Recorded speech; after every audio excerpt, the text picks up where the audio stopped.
Hey, all right.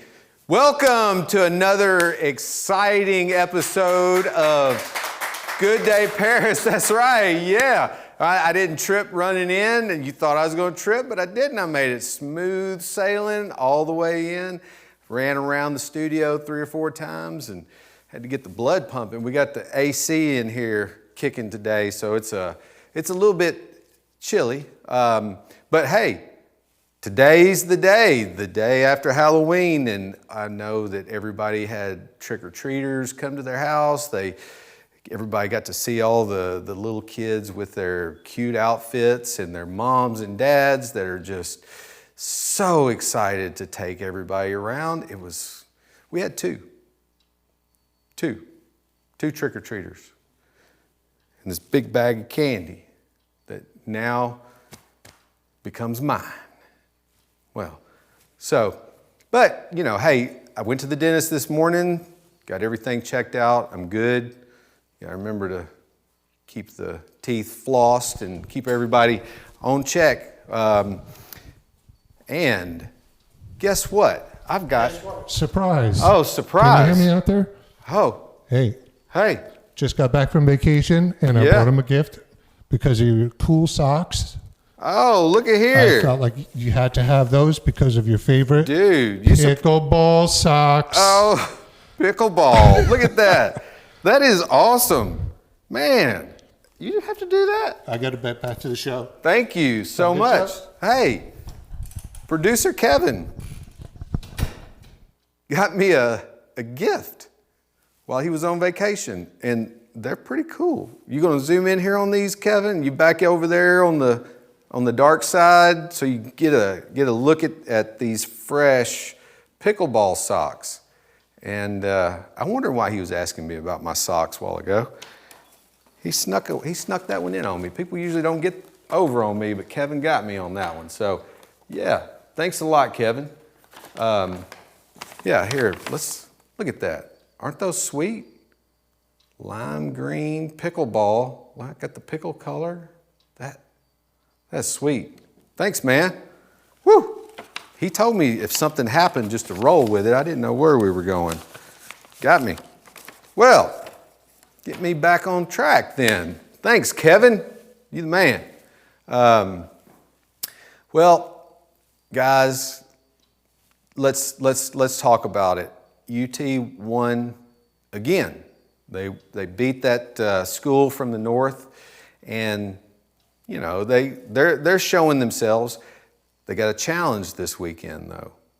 They're going to go and face the #1 team in the nation. Tennessee, by the way, is #2. So they're going to go take on the Georgia Bulldogs. And I know I've given you UT fans a lot of grief this year so far, just because it's fun. I would like to propose this.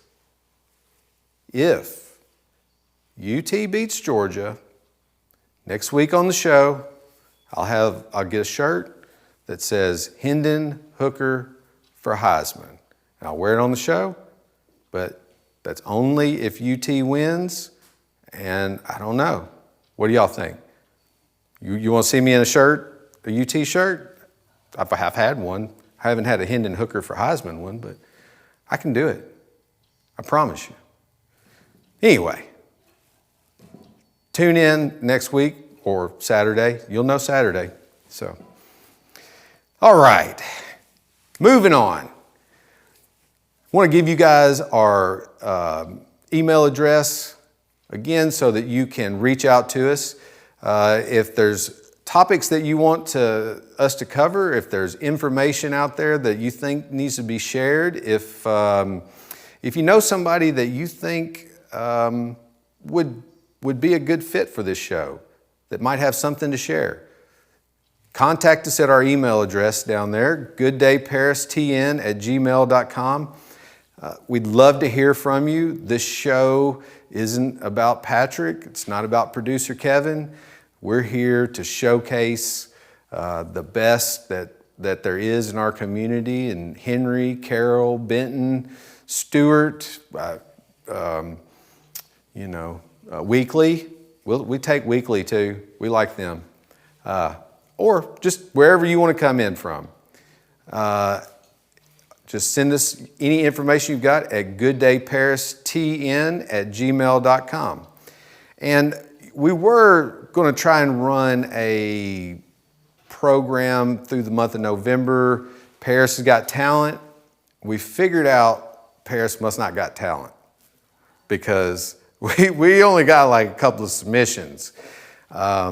I don't know if the expectations were too high. I was just looking for somebody that could maybe play the spoons. We weren't going for maybe an artist that didn't draw stick figures like me, but we only got like a couple of submissions. So we went back to the planning room and got to thinking about what could we do that would be fun. And my brother-in-law, Lance Smith, that's right, Lance, this is your idea. He said, you know what? Mullet championship. So that's what we're doing. We are going to have the first annual Good Day Paris Mullet Championship. Man, what are you talking about? Business in the front, party in the back. Hey, it's the thing. I mean, it's classic. Billy Ray Cyrus. Man, what a mullet. It's become a thing. My son had a mullet that went way down here, and I want to be clear about this. This is not a gender specific contest. We're opening this up, man, woman, child, adult. We're going to take all comers, and here's what we want. We want you to send us your favorite photo that highlights that gorgeous lock of flowing hair, and we will narrow it down to 5 submissions. And what we'll do is we'll contact those people and we'll do a story. We'll bring you in, and then we'll have a panel set up to judge the champion. And here's what the winner gets. You listening? The winner is going to be in next year's Fish Fry Parade as representing Good Day Paris as the first annual mullet champion. Hey, I'm telling you, I can't even, I get all nervous and shaking just thinking about it. We're going to get a convertible. We're going to set you up on the back and have that long, gorgeous mane just flowing around, and you can wave at everybody. Yep, and just be the champion, reign for a year, and maybe you can come back, get it 2 times in a row. I don't know. But hey, no age restriction, no gender restriction. Let's see them. I think it's going to be good. So, with that, I'd like for you guys to just be sure to send the submissions to gooddayparistn@gmail.com. Any submissions. Also, I want to remind you that myparistv.com is our landing page for all of the media that Kill Media puts out. You can go to myparistv.com and find the link to any of our previous programs, any of our other episodes, and you can contact us there. All of our contact information is available at myparistv.com. All right, so we've got a great show. We've got some great guests. My first guest of the evening is a good friend of mine. He's one of the sharpest guys that I know, and I'm looking forward to hearing from him on a very interesting subject, something that has been talked about a lot. It's progressed over the decades, and that's solar power, solar energy. So let me introduce to you all Mr. Nick Fields, the VP of Project Development at Solar Fields. Hey, Nick. Yeah, good to see you, buddy. Good to see you, man. Yeah, come on in, have a seat. Appreciate you having me out. Yeah. It's always good to get together with you. It is. Look at these sweet socks that I got. You know what? I was eyeballing them off from the corner. They're fantastic. They are. I got my 901 representing Memphis socks on That's down strong. here. That's strong. That group Yeah. is going hard. It is. Let me show my You got cappuccino coffee socks Yeah. going on. So well, look. Yeah, there's the socks looking good there. I usually don't get surprised, Nick, but he got me on that. And I didn't bring you a thing. And then when I heard about the mullet competition, I knew I was out of the loop. So I know. I hate it. I would have. You probably could rock a good mullet, don't you think? I don't know. Not going to be too much party here in the front. No.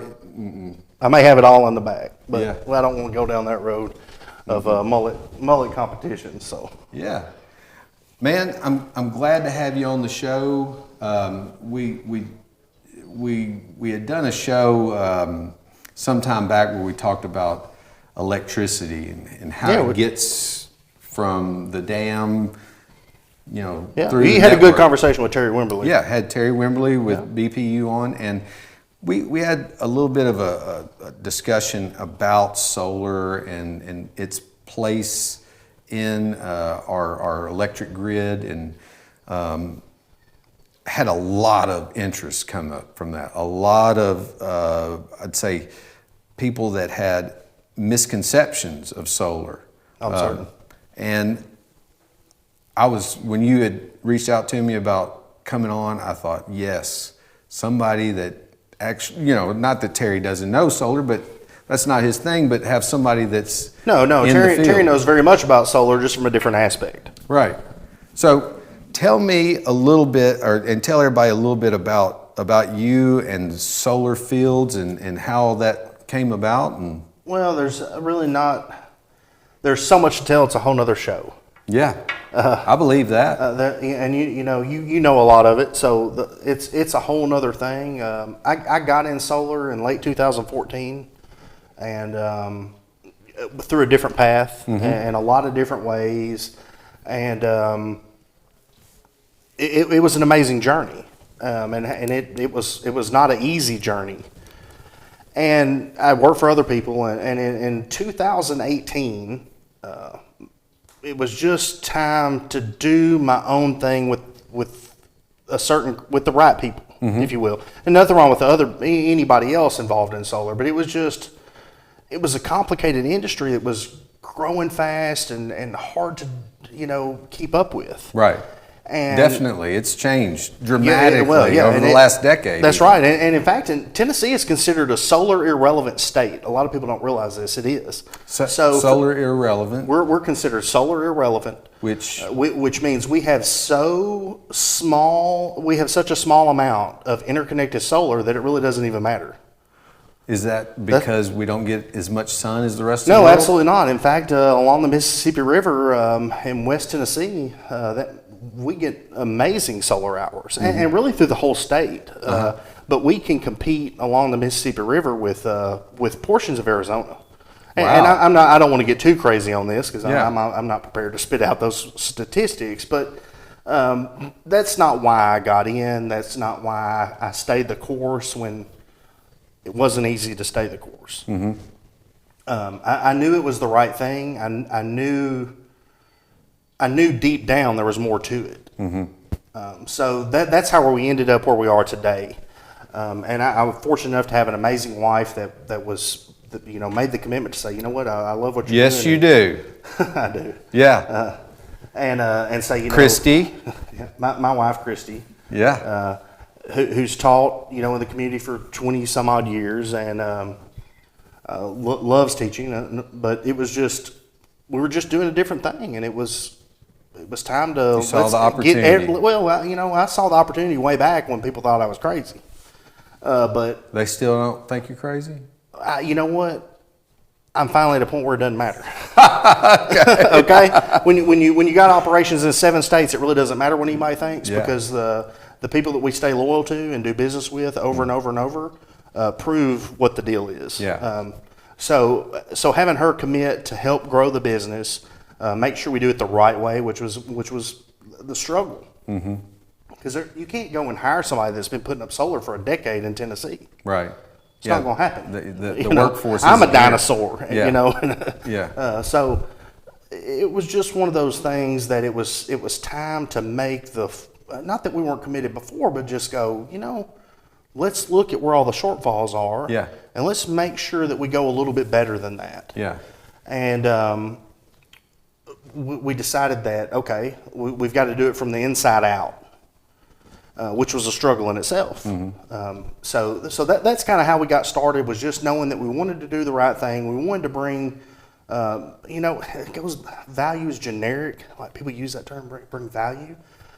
I wanted to bring information that people had no idea existed. That is where that's a great segue, because whenever I started looking into solar myself for my business, my residential home, I think I gave you a horror story about where I had run into people that were trying to sell solar energy, and it financially was crazy. And then, I got to kind of talk to you about it. I knew that you were in the business. So I reached out to you, and the information, the understanding of how to pull that power into your facility, how to make it a net zero revenue, or an expenditure. That's what I want to hear some more about. Okay. Well, so to kind of expand where we started is, when I started in solar in late 2014, really I got some traction in 2015.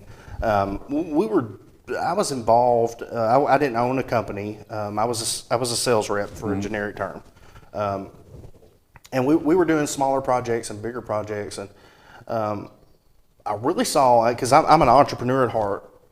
So I saw the fact that we could really help small business. Yeah. Particularly, and this may seem somewhat unfair, but small businesses that are profitable. Yeah. But as you know, you've grown your family business. You've done an amazing job of scaling up. But there's these kind of little things. It's like, well, we just dismiss that. Our power bill is this. Right. And really, you kind of write that as a fixed expense. That's right. I'm certain Most when people y'all do. have y'all budgetary meetings, you look at that as a fixed expense, and that's not necessarily fair, because is it fixed? Did you experience a fixed bill this summer, Patrick? No, it wasn't fixed. That's correct. Okay. It does. That's what you're saying. It does go up and down. So Right. when we sit in the boardroom and we go, okay, our electric bill averages X, and we write that as a line item in our businesses. And, well, that's just not right, because for one, we don't have any control over it. And I'm cautious when I start to talk about this segment of it, because it does I don't want to get into controversy here, but it seems somewhat controversial of, we get a tax credit. It's government's money. Of course, nobody ever talks about the fact that we're still funding gas and oil $20 billion. I don't want to go down that road, because I don't have it today, but I would have drove my F-250 here just as quickly as I would have drove my Tesla. Yeah. Okay? Right. So I don't want to go down that road, because that's not what this is about. Right. This is about how can we help you fix cost inside your business that you're already doing. And when I said profitable earlier, it's because there are some tax credits that help when you're profitable. Yeah. So let's just talk about that then. Let's talk about it from a basic standpoint first, about what is solar, how solar power, how is it captured, and what's give us some, like, an equivalency of what generating solar power would be, to, I don't know, some other form of power, like how many kilowatts it generates. And if we do it in comparison to other energy, I don't think that's fair. And here's why I don't, because I don't believe in only solar. Okay. Well, this is probably going to shock a lot of people. I don't want us to have only solar. I would never have only solar. That is. I don't believe in that. Yeah, that's odd. I don't only have a Tesla. Yeah. I don't only have a 3/4 ton truck. You know what I'm saying? Yeah. So that's unfair. I think distributed generation and that what that is that's different forms of power from different locations that feed into the same grid that we all use. Okay. You know, you can be using the exit your house today in Whitlock, and you know, my wife and I've got a new house in Paris, and our power come from here. It's not the same thing. Okay. Yeah. We need a little bit of all of it. Yeah. Some diversity in That's our right. power. You know, so after the 9/11 attacks, I'm not going to get too far into this, but we determined that we needed grid hardening, and that we realized that our infrastructure was very Grid centralized. hardening meaning like beefing up our electric Well, power not only that, source? not only the sources, but the infrastructure, the whole Okay. thing. But then they determined that, you know what, distributed generation is a powerful force. If we were to have a natural disaster or a terrorist attack, or however you want to look at it, and what distributed generation is, and it's I use this term because it's actually a TVA program that's in place right now. Okay. And what distributed generation is, it means we get a little power from here, a little power from there. We pull it in and we do what's necessary with it to help the community. With enough of those kind of helping feed into the system. Yeah. To help, offset and supply. Yeah, unfortunately, we spent so many years, from the World War II era of we generate power here, it goes to here, and then there. And unfortunately, if there was one minor incident here, it would shut down a lot of power. So are you saying that I heard something there, and I want to come in on that because I think I understood the reason why we are so attached to the way that we receive our power is only because that's the way we've been doing it since World War II?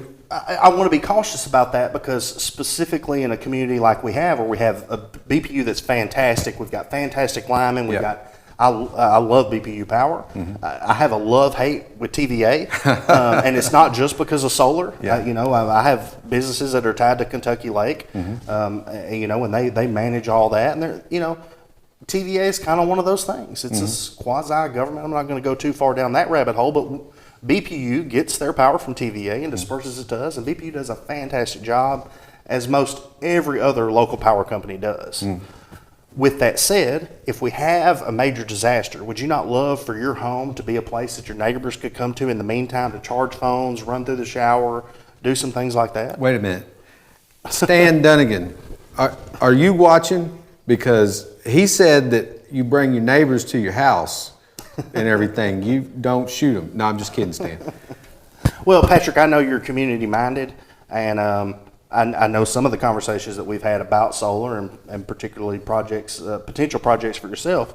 But I know good and well that if the grid went down for an ice storm or whatever, and you had solar with backup, and that backup could come from a lot of places. It could be battery, it could be generator, it could be a pair of the both, because it all pairs well together. It's kind of what I'm getting at. We're not looking at one thing here. Exactly. That the Smiths will be more than welcome to come over and charge their phones and bring some vegetables over and you'll cook them for them while they shower. Yeah, exactly. So that's kind of where we talk about generated power, distributed generation. And it's not one size fits all. It's not, I don't want them to stop, producing power from, that's not the deal. So the argument about solar that I hear a lot is, there's all these times or these reasons why the solar isn't collecting, for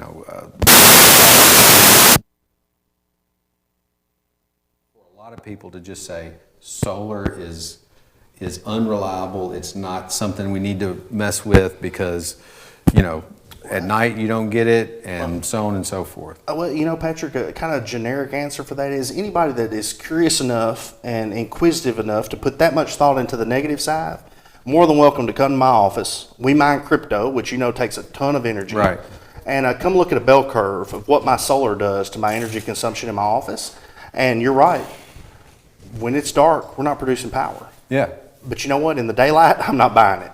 And that's pretty sweet. Yeah. So, and in the daylight is probably when you're maybe running a little bit more. Well, and I'm just using the crypto Yeah. as an example. You know, we have solar in every kind of industry you could think of.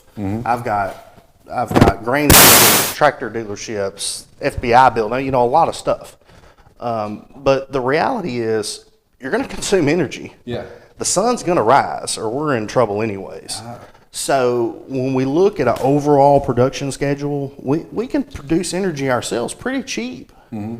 Now, are we going to come in here, and this is kind of where it gets nasty, you know, because of other entity. I'm not going to come take care of your light bill, Patrick. BPU is the best backup power on the planet. Right. It's kind of how I look at it. Yeah. Those guys are fantastic. But if you don't have to buy from them from the middle of the day, it's pretty sweet. Right. And when you look at the return on investment for the things you do for yourself, the math adds up. And that's really what it comes down to, is making the best financial decision for your family or your business. And those scenarios are different. Give us, if you can, an example of how a solar installation would work in terms of offsetting your power consumption. Well, I don't know if I said this earlier. I probably should have if I hadn't, because I know we ran through a lot real fast. I get excited when we talk about some of these things. I know you're passionate about you know this. That I get switched up, but there's a lot of information in here that I want to. We would have to basically take over your show for a little while, but so here's the deal with solar. If you're looking to save a little money, and I know everybody is, go look at LED bulb sales. I haven't been watching Lowe's, or we only have a Lowe's here as far as where you could see the sales numbers. Of course, we've got fantastic local electrical suppliers here. But when you look at their sales, it proves that people want to cut their light bill down. Yeah. Watch LED bulb sales. Absolutely. You know, and if I could track it from anybody else's business, I would say that I would share that. I just can't. That it's about controlling your expenditure, and most people want to be able to control that. Like you were saying earlier about it being a fixed cost. Yeah. You know, hey, we want to insulate a little bit more. We want to put in LED lights. We want to put in more energy efficient appliances or machinery. So people want to control that cost. They do, and then when you look at the bigger picture, it's funny, you know, we go and we buy these houses and we put them on 20, 30-year mortgages. Do you have a plan for your power consumption over that 20 or 30 years? Yeah. And because it's going to, so TVA right? has, up until what happened this year, with the fuel surcharge, and there's also a wholesale cost that jumped in April.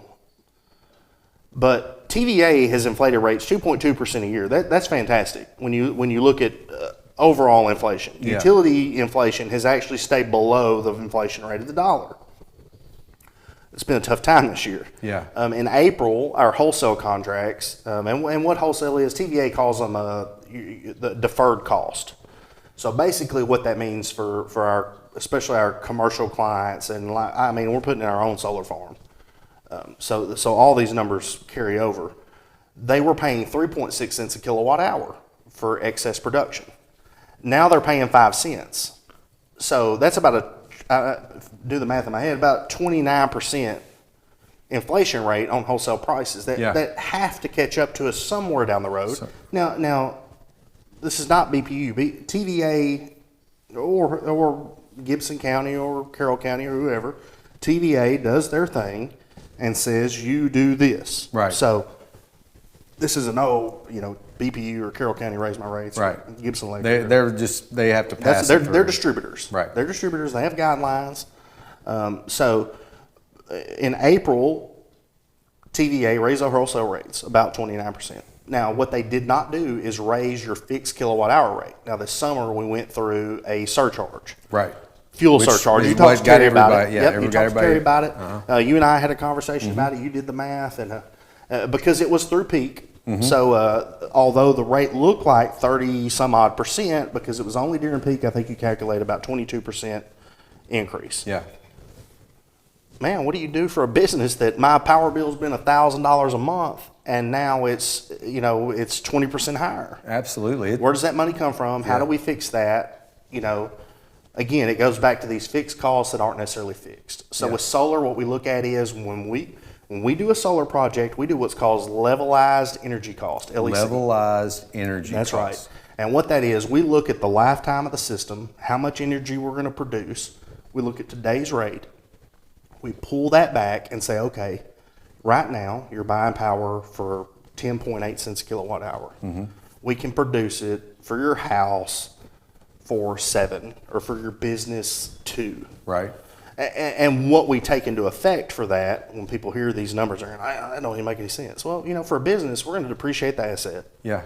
The 30% federal tax credit is going to carry over, whether it's your business or your home. So you get, there's a 30% tax credit. There's a 30% federal tax credit, and it's 2 different credits, whether it's a business or a home, but it's still 30%. On a new installation. That's right.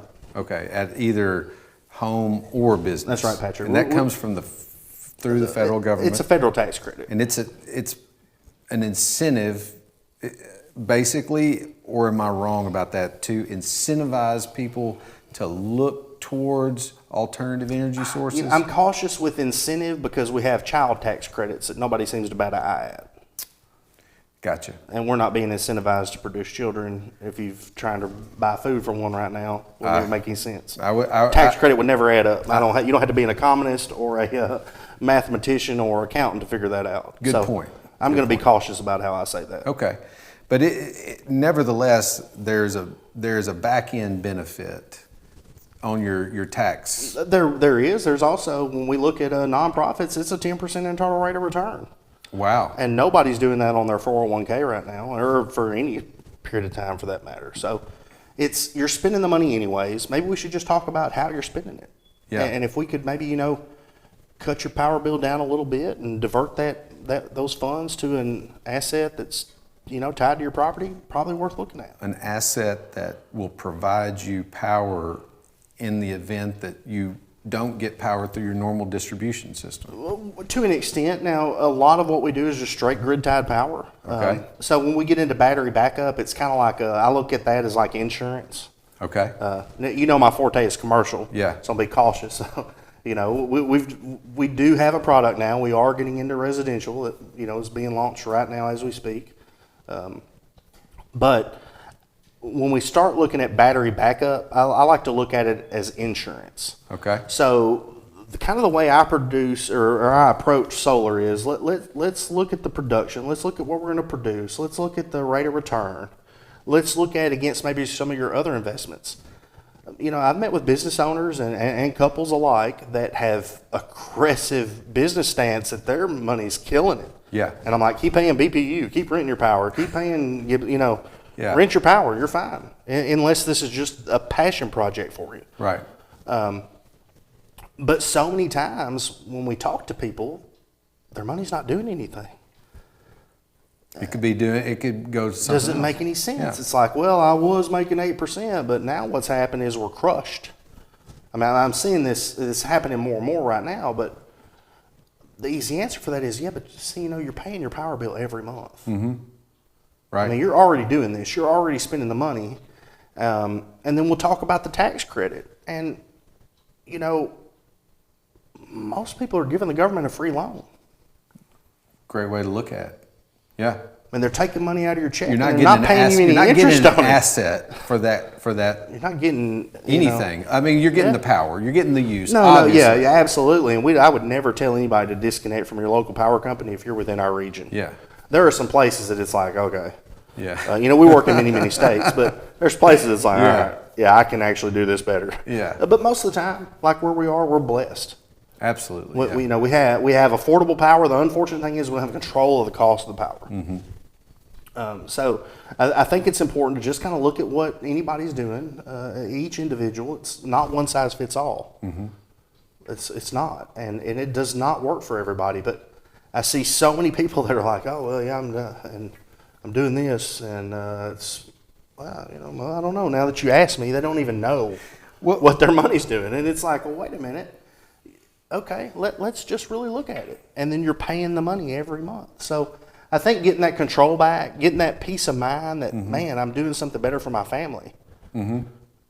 How do solar panels go onto a piece of property or a building? And what I'm thinking about is maybe people don't think that solar is a fit for them because they think that you got to have fields and fields of solar arrays for it to ever make sense.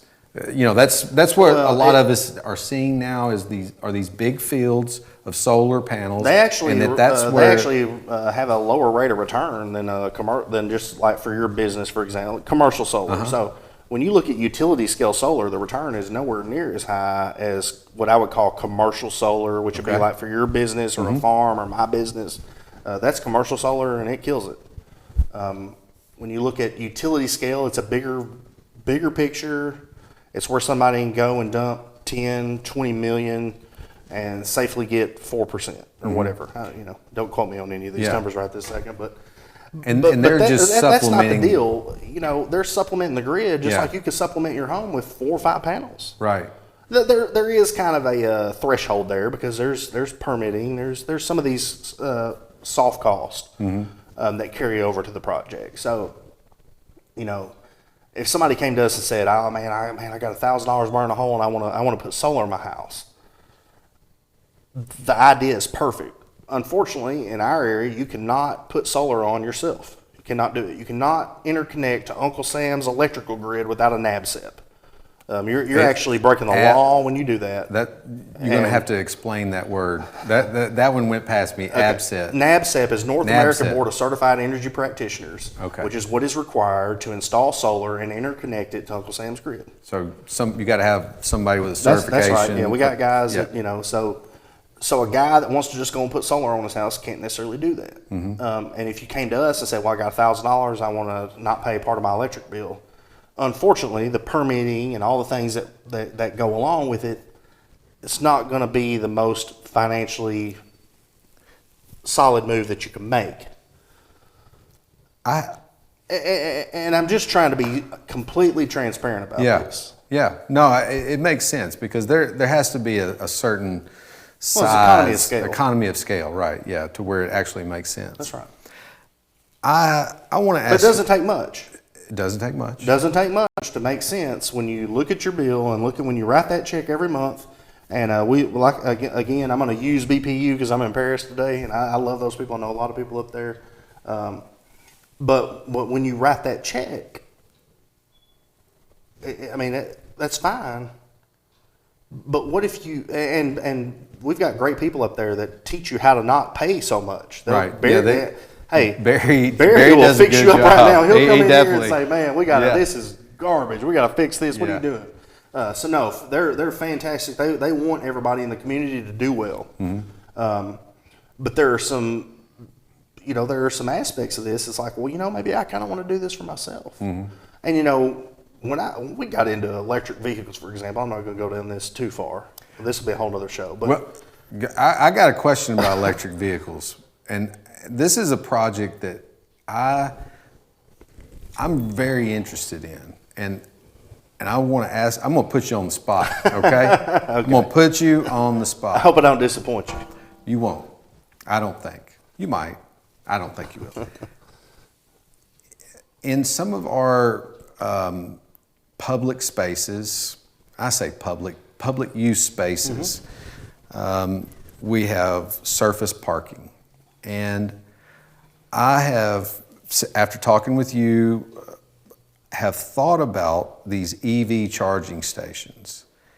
And one of the things that you had mentioned to me at one time was that putting the solar panels up, and they serve a dual purpose. They can act as a shady spot to park under, and now you're collecting energy that potentially could act as supply the power for an EV charging station. And on the solar, no big deal. We're good. We go to and I have a level 2 charger, so it charges about 45 miles per hour. So what that means is for every hour charge, you're going to get 45 miles. I'm building a house now. It's got 3 of them put in it. These are very accessible to everybody. It's not a big deal. When we're talking about superchargers or fast chargers, we're talking about much more consumption in a very short period of time. Okay. So it's kind of like when people talk about, well, if the car had solar panel on the roof, that sounds cool and all, but like our car has a 100 kilowatt hour battery. Your house doesn't even 100 kilowatt hours in 4 days. Yeah, it is a lot of energy. It's a lot of energy. Now, when we talk about cost, it makes sense for us. And even plugging into your grid at home, it makes sense. It's cheap to drive. Yeah. I mean, it makes, and now of course, the car costs X. Well, you know what you drive, what do you do? Dodge Limited? Yeah. Yeah. You didn't buy that truck because it was the cheapest truck. No. No, because you could buy a Dodge Ram for about half of what yours cost. Yeah. So that argument doesn't hold water with me. Yeah. No, there's, You know, sometimes, sometimes you buy it because, that's the one that you want. That's that and it doesn't rub, matter. but we get so much heat from electric vehicles and solar. And it's like, man, I'm not even on the agenda that people think I am. Yeah. You're just trying to offset some costs. Hey, I love the fact that if something really did go down, it doesn't affect me. I mean, it's going to affect me, but I can provide my own power, which means now that I have an EV in the fleet, I can still. That's right. Yeah, you can still get have from mobility. point A to point B. That's right. I have transportation. I have my own energy production. And it makes financial sense on the beginning. Yeah. I can produce it way cheaper than I'm buying it. Yeah. And the problem is I can't produce enough of it. So I bought more land behind the building and put in a solar farm. We're gonna produce as much of it as we can. I love it. And I think anybody that's paying a power bill that wants to do something a little different, wants to have a little more control, I think it's a fantastic option. Tell us how people could get in touch with you to find out more about solar and solar power. Well, jumping on our Facebook page is really the easiest thing. There's a lot of great content that comes out every day. And we're working harder to put out more content that gives you the information that you need. And of course, any contact information that anybody would want to ask further questions would be there.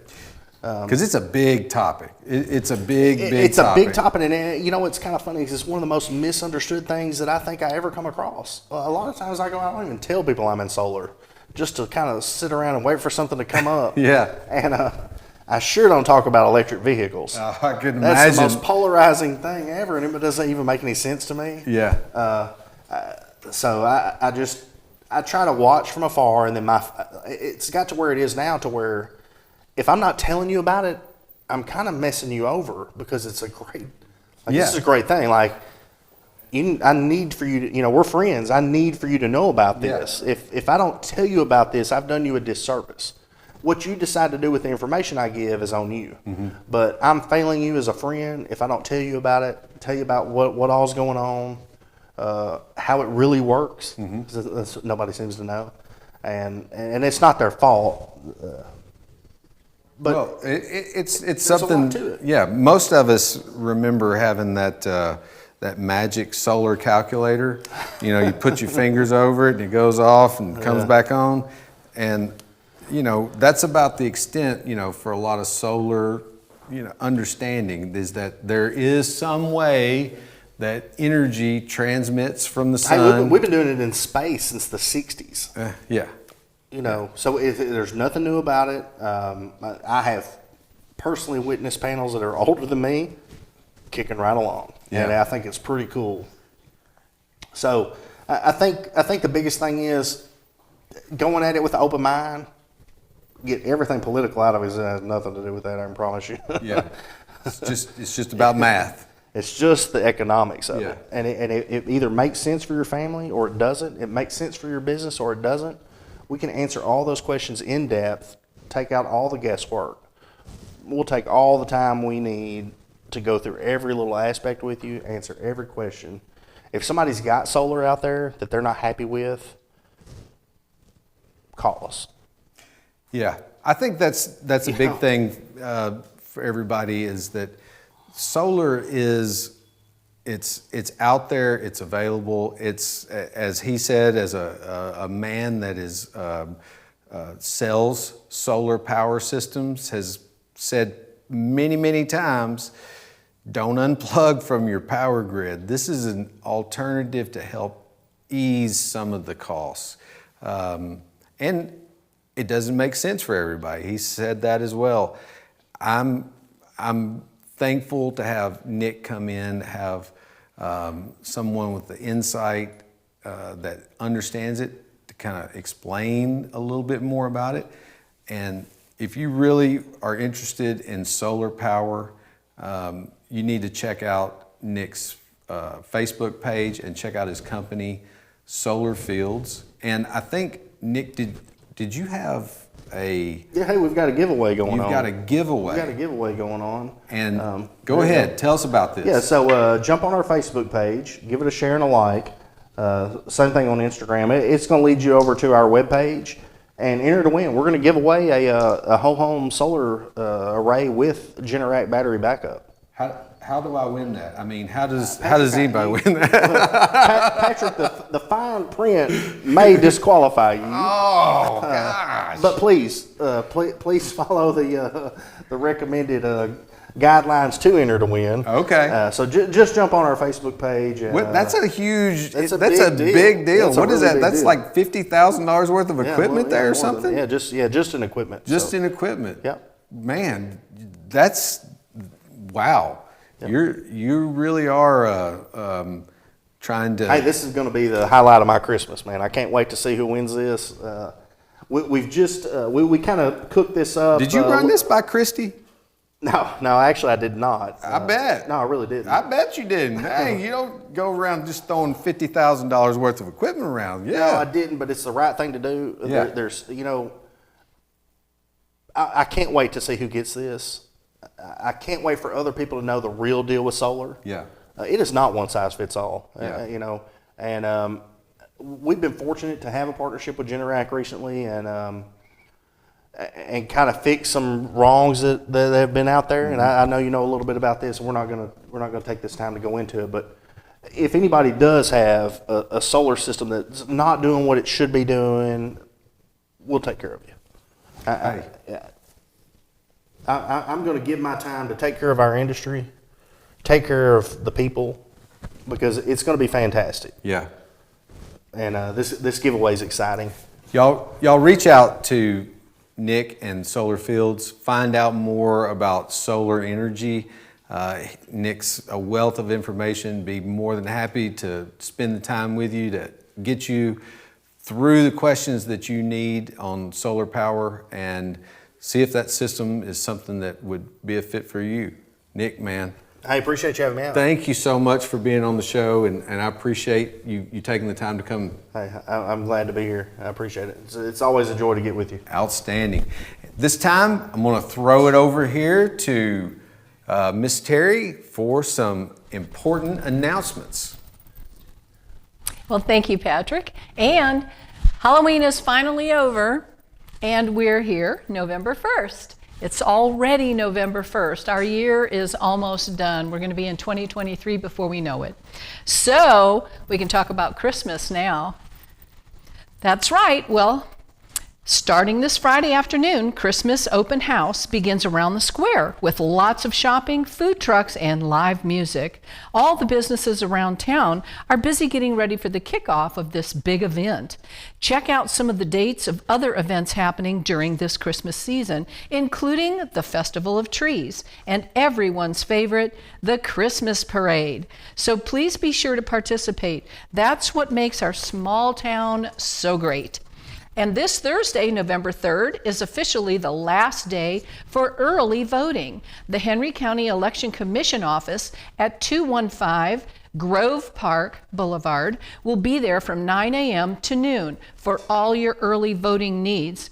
And hey, Lifeline Blood Services is celebrating 75 years of saving lives, and the Bloodmobile will be here in Paris twice this month, actually. This Thursday, November 3rd, at the First United Methodist Church from noon to 6 p.m., as well as the day after Thanksgiving on the 25th at Joe Mahon Ford. right next to Lowe's.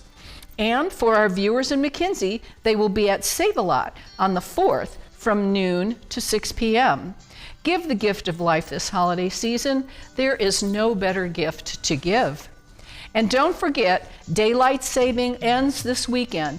Be sure to turn your clocks back 1 hour before going to bed this Saturday night, or you'll be late for church on Sunday, and nobody wants that.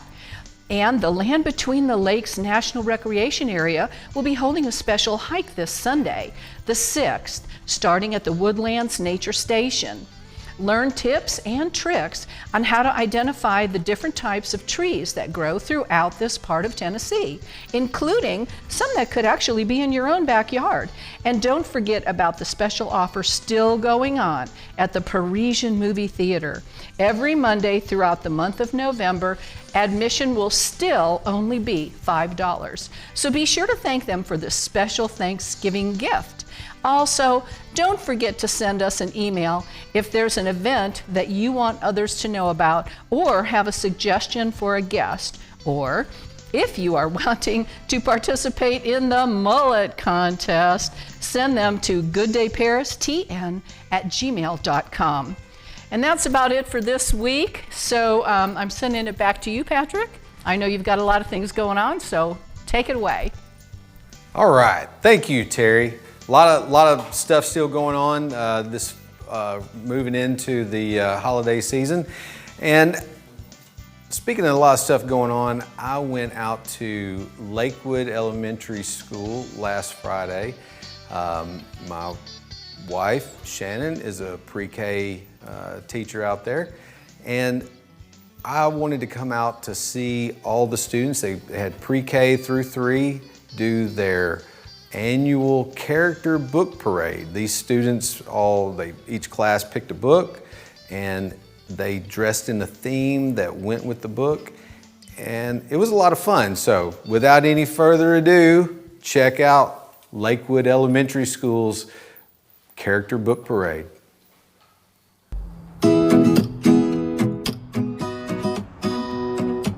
Good day, Paris. Coming to you this morning from Lakewood Elementary. Yeah, that's right, here in beautiful Henry County.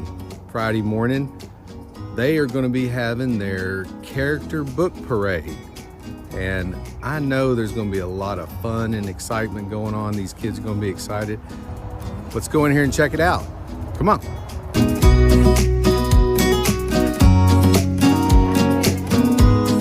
Good morning. To the cafeteria. All right. Good morning. Good. Good morning. Good. All right.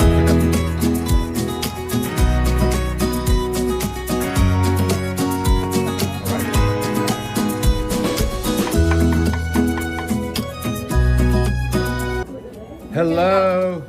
Good morning. Good morning. Yay. Yay. Can I get a sneak peek of these? How are y'all? Oh, look at y'all. Y'all look so good.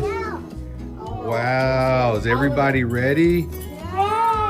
Yay. Look at look at the smile on that one. You are smiling something fierce. Don't hold back. Hello, hello. Hello, everybody. Hello. Everybody's ready for what's going on today? The book parade. Yay, Miss Wishy Washy's farm. Oh, this is going to be so much fun. And who are you? I'm Miss Wishy Washy. Miss Wishy Washy, of course. I'm the cow. And you're the house. Cow. The cows. The cows. And I'm the ducks. You are the ducks. I'm a cow. You get to carry the book? Hold it up, Alice.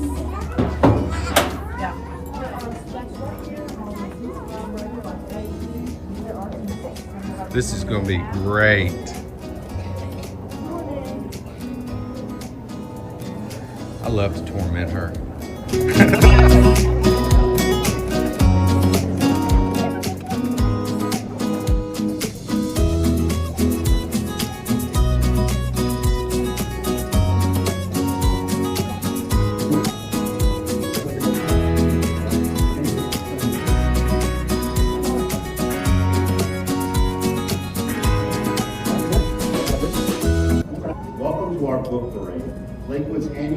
celebration of literature in all its forms and the kids and adults who love it.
class presenting Mrs. Wishy-Washy's Farm.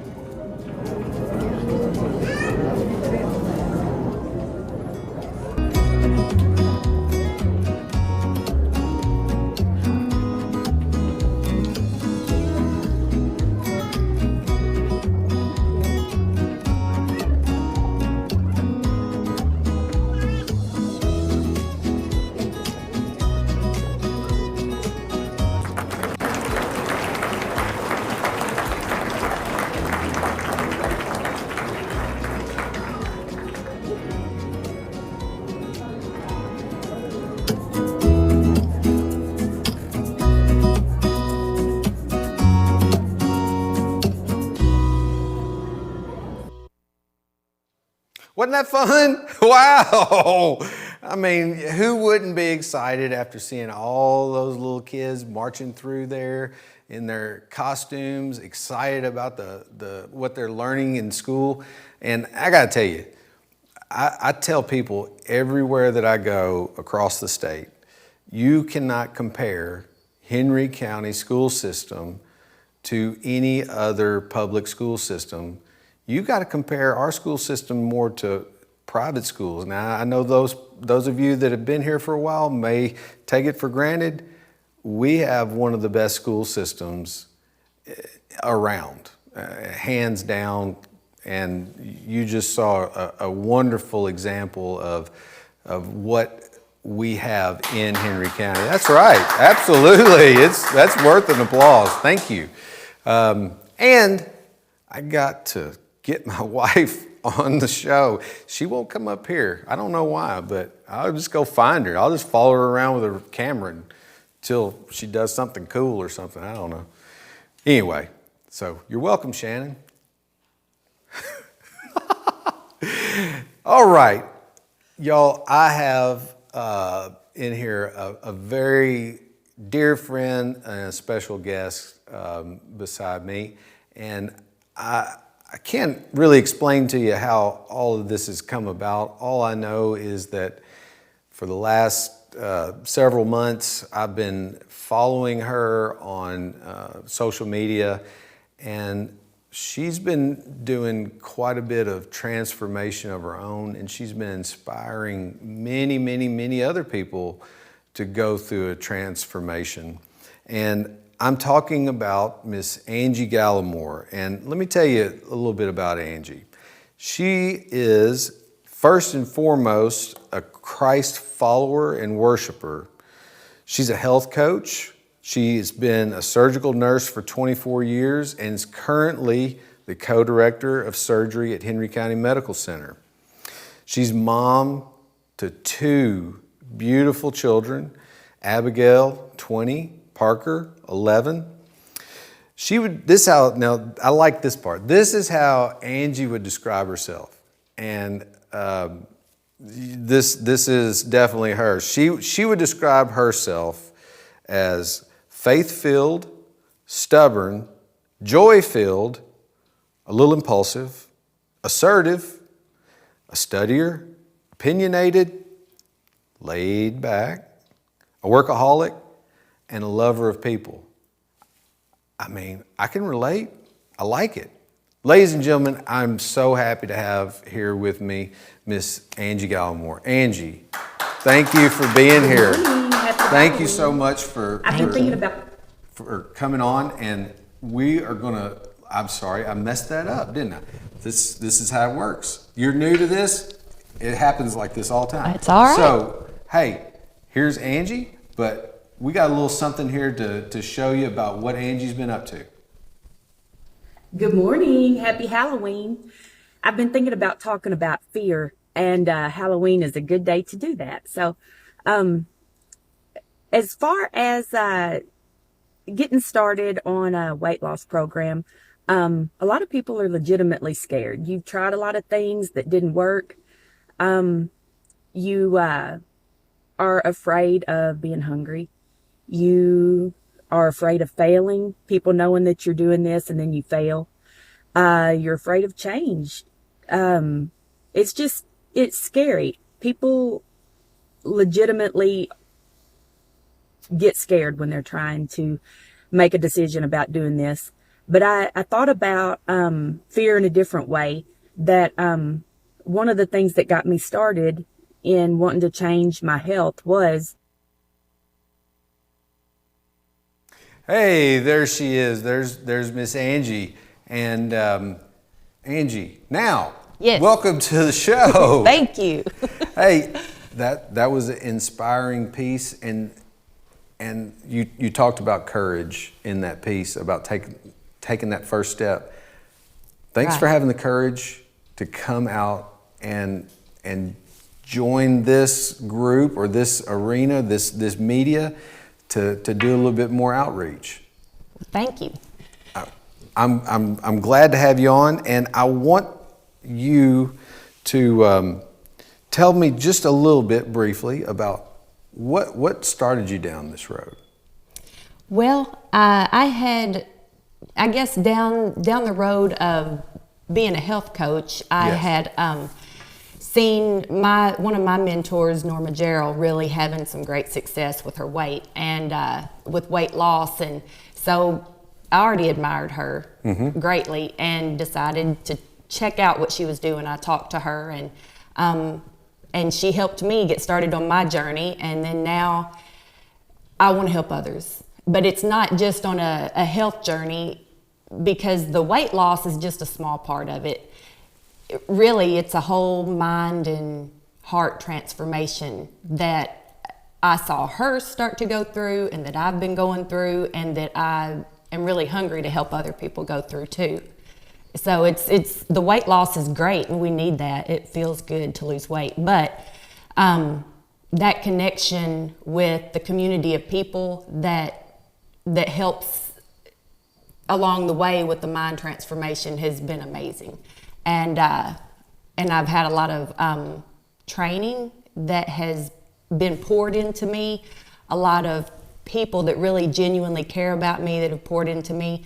And I look and see other people that struggle with a lot of the same things that I have struggled with, or similar things. And I think maybe if I get on Facebook and share how I've been touched in a way, or something that God has helped me through, then it will be something that will help somebody else. And so I'm scared, and I'm like, this is live, and I'll probably screw it up, but I'm just gonna do it. Yes, So. absolutely.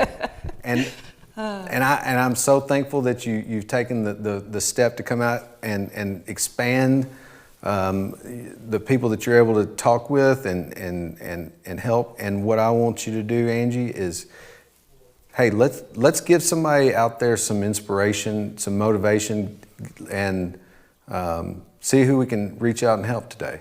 Okay. Well, one thing that has been on my mind today, and that's kind of how I roll with what I share, is just something that's really just keeps popping up in my head, is having a better reputation with yourself. And when I heard that, I was like, I see that is an issue. I've never thought about it before. But what happens is we make goals for ourselves in our mind, usually. A lot of us don't just actually write them down like we should, but when we do that, we're gung-ho, and we're gonna do whatever it is that we feel led to do. And then we get up the next day and we break whatever rules we set for ourselves. We don't get up when the alarm goes off like we thought we would. We didn't get our pot of coffee ready the night before and all our stuff ready to get out the door. We didn't do whatever, I'm just sharing my own struggles. Mine too. But what it does when we don't do what we planned on doing is our reputation with ourselves goes down. And whenever we keep our promises to ourselves, our reputation goes up with ourselves, and we're able to do more things.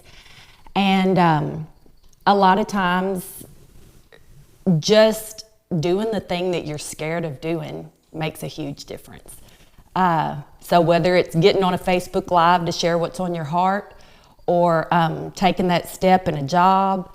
I was scared to death to do the surgery coordinator, to be one of the directors of surgery. I don't know. I knew what they did, for one.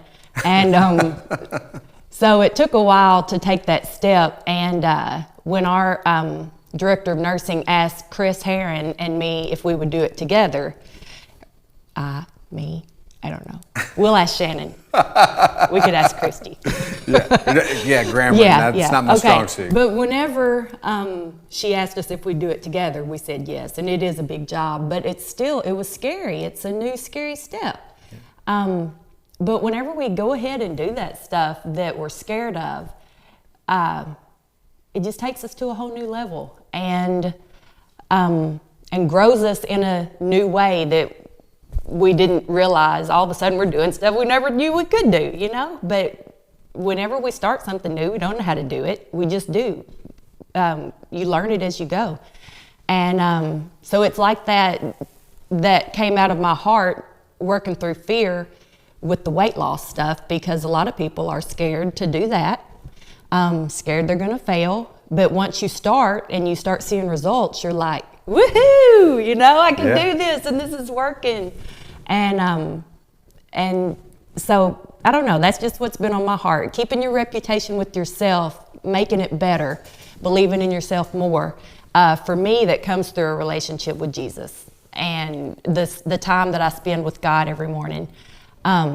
He puts the things I need in my mind through His Word and through prayer. And I try to listen to Him and listen to the people around me that are speaking into my life, surrounding myself with good people. And that's a big deal. Surround yourself with the people who are going to lift you up, and have the courage to not be so close to the people that are going to bring you down. So That's great advice. I wrote down here the reputation of yourself, or your own reputation, and I haven't heard it described that way before. I love that thought process. That's great. And I don't know if all the viewers know about what all you've done, but Angie, you've lost 40 pounds in the course of some time period, and in about 4 months, I lost the 40 pounds, and then I've been wondering if I wanted to lose that last 10, because I've been like, well, I don't know if I need to go to 150. 160 might be okay, you know? So, but I've decided to go ahead and lose that last 10 by Thanksgiving. So there's my accountability. I'm going to lose my last 10 by Thanksgiving. You just threw it out there, right there. Yep, there it is. Man, I wouldn't have done that right before Thanksgiving, but I know. That's kind of like a Hendon Hooker for Heisman kind of exactly. a thing. I don't know. Well, hey, I'm so thankful that you took the courage to come out here. Taking the courage to come out and tell people your weight on live TV is a heck of a thing. You just have to not care. You just have to say it. Yeah, that's great, and it's what I love about you, Angie. And I'm thankful that you came on, and I hope that you were able to inspire a few people. And who knows, maybe we can have you back on more and more to keep things going. Sounds great. Thank you. Thank you so much. And if you aren't inspired by that little tidbit, you know, keep your reputation of yourself in check. Hey, you're not living. Come on now. We want you to be sure, remember, to have a good day, Paris. And also, if you can, let's go ahead and just take it up a notch. Have a great day. But before we go, here's another reminder. The Mullet Championship. You could be that person. Your 12-year-old niece, nephew, your 45-year-old husband, your 16-year-old daughter. Hey, I know I've seen these mullets. My son's got one. He better be entering into this. I want to see him. So make your submissions. gooddayparistn@gmail.com. We will be taking in the applicants. We're going to be reviewing them, and we'll narrow them down. We'll select a winner, and you could be on a convertible, riding in that fish fry parade, waving everybody, and locks are flowing. The first annual Good Day Paris Mullet Champion could be you. Just go on, make your submission, have a good day, Paris. Y'all take care.